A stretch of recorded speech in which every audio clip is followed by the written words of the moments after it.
Hi friends, இன்றைக்கி என்ன பார்க்க போகிறோன்னா என்ன செய்ய போகிறோன்னா எக் ஃப்ரைட் ரைஸ் தான் செய்ய போகிறோம். சரி வாங்க எப்படி செய்யலான்னு பார்க்கலாம். ஃபஸ்ட்டு வீட்டில் இருக்கிறது வச்சு தான் செய்ய போகிறோம், வெஜிடபிள்ஸ் வச்சு தான் செய்ய போகிறோம்.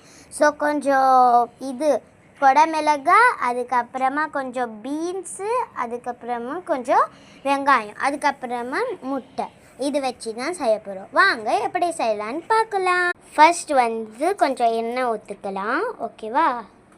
நெக்ஸ்ட்டு வெங்காயம் போட்டுக்கலாம்.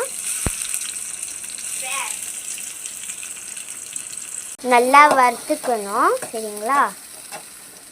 சாப்பாடு ஆற வச்சுக்கணும், ஓகேவா. எவ்வளோ வேணும்னா அவ்வளோ ஆற வச்சுக்கணும். ஓகே, வெங்காயம் போட்டுட்டு அதுக்கப்புறமா கொஞ்சம் சால்ட் போட்டுக்கணும்.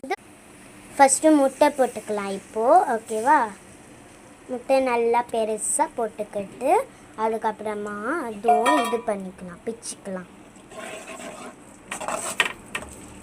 இப்படி தான் வரணும் லாஸ்டில், ஓகேவா. இப்போ கொடமிளகாய் போட்டுக்கணும்.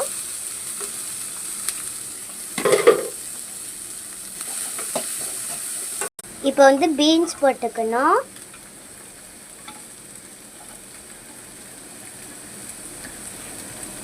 எல்லாமே வறுத்துக்கணும். இப்போ சரி, லாஸ்ட்டாக இப்படி தான் வரும், சரிங்களா. 5 மினிட்ஸ் மூடி வச்சிடணும், ஓகேவா.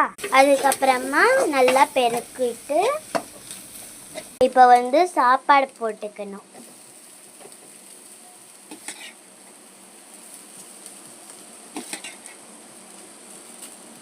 எவ்வளோ காரம் வேணுமோ அவ்வளோ காரம் போட்டுக்கோங்க. சக்தி மசாலா தான் போடணும், ஓகேவா. அப்புறமா எவ்வளோ வேணுமோ பெப்பர் போட்டுக்கணும் கொஞ்சம்.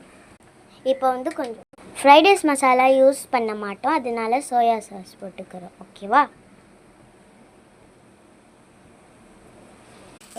லாஸ்ட்டாக ஃபினிஷ் ஆயிடுச்சு நம்மளோட எக் ஃப்ரைட் ரைஸ். ஸோ வாங்க சாப்பிட்டு பார்க்கலாம்.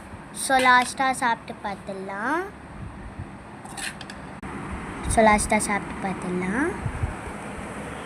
ஸோ சூப்பராக இருந்துச்சுங்க.